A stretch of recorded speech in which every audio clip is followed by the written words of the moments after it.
So we do have some similarities in the way we lead. I think, well, the communication side of things and the vision casting, I feel like that kind of is something that we both sort of come by honestly, or I come by it honestly. It's the idea that we both are able to capture complicated ideas in a way that other people can grasp and cast a vision or tell a story in a way that other people get excited about and driven towards. Yeah, you're a great storyteller. I'm not sure I'm as good a storyteller, but the difference between you and me, I don't know if this is an age thing or not, but you have this iron trap mind. You remember what you read. Not always, but thanks. Things I'm interested in, I remember. Yeah, when you geek out on something, exactly. you know those things. I'll be honest with you. You weren't this into knowledge and growth when you were in high school. True. And it developed later in you, but you have almost a voracious desire to learn. Yeah. I wouldn't say I have that much of it. I have desire to learn too. So I guess we're similar in some ways. One of the differences between you and me is just the way we approach life.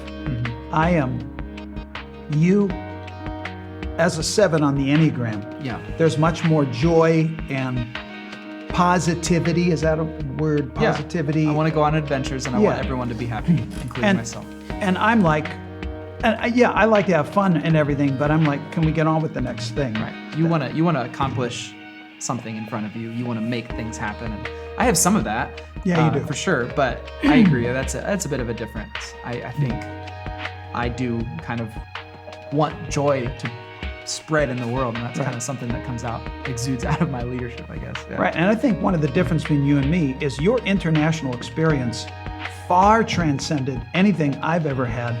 And the way you've learned at the feet of international Christian leaders, I think has shaped you in profound ways. That's something I didn't have. Well, but you began living into it as Grace was growing. I mean, it was because of you, like being willing to like learn from Pastor Oscar.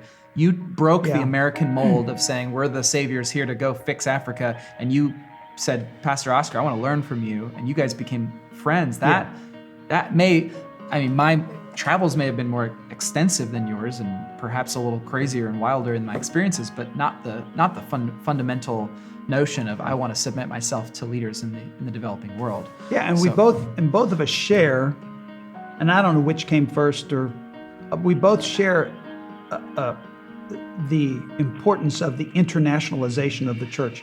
We want to make sure that we're not just singular in our demographic, that we both feel compelled to be a part of a community that is diverse in ethnicity, diverse in race, diverse in national source, or where people come from. Not for the sake of diversity, but for the sake of the strengthening that comes from. And the fact that we both feel compelled we learn better in that kind of environment. Yeah, so in that way we're the same. Yeah, I think also another similarity between the way that we lead or communicate is or maybe it's the way that we see the world. We're not. I'll speak for myself, but I think for both of us, we are not content with just pat answers or doing things because that's the way they've always been done. We want to know why. We want to challenge. We want to go deep, and we're willing to blow things up if it's being done for the wrong reasons. Yeah, absolutely. And I think that is probably some people are frustrated with me and the leadership over the years at Grace because of the way I am or the way I see the world, change is not a problem for me. And I realize that the changes we've taken Grace through, ideologically, theologically, programmatically, have been frustrating to people. There's no question. We've lost people who said, no, that's way too much change. But I'm not afraid to go where we need to go. Yeah. And I don't think you are either. Yeah. I do think we have a bit of a different teaching style, even though, of course, we have a lot of the same mannerisms, and people call that out all the time, and we do. And I'll catch myself in the middle of a sermon, I'll make some gesture, and I'll be like, that was my dad. That was exactly what he does. But correct me if I'm wrong, I tend to I really want to look at an entire sermon series. And so I really geek out about preparing for a whole series. What are we going to take people through over the course of a month or two? Yeah. What do you think? I mean, you do that. You've always done that. But we've always done that. But what I've seen in you already is you have a peculiar ability to do that. And it's clearly a passion of yours, and they're brilliant because you have this creativity too, that you don't just see the content, but you also see how we can weave it together in a winsome way that people will grasp and run with, and that's really cool. One thing we do share in common is we're both big idea preachers. Yes. And I don't even know if people understand,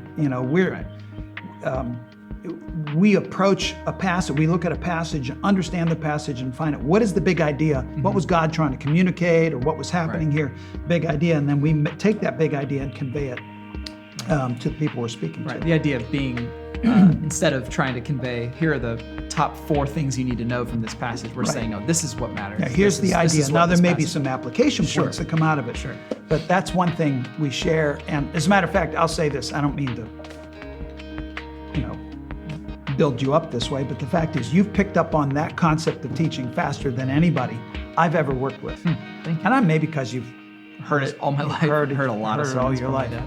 Or maybe it's just because it makes sense. As far as if you're trying to convey an idea, people are going to remember one thing a lot easier than 4. So maybe. Go ahead. I was going to say one of the things that I aspire to, and I really respect how you've developed this over the years, is you have found a way to appropriately bring your own life and authenticity into your messages in a way that people really connect with. And anytime I think I am kind of really focused on trying to convey these big grand ideas about the sweep of Scripture, and I've got all that in my mind. Anytime I'm able to mention anything about my personal life or some interaction with my wife or anything, people get so excited about it. They're like, "Oh, I love it when you do that," because you've set the stage. You do that. You never overshare. Well, maybe sometimes you have, but you ask Mom. Yeah, but you have found a way to be in people's. People feel like they know you. But let me tell you, I wasn't like that early on.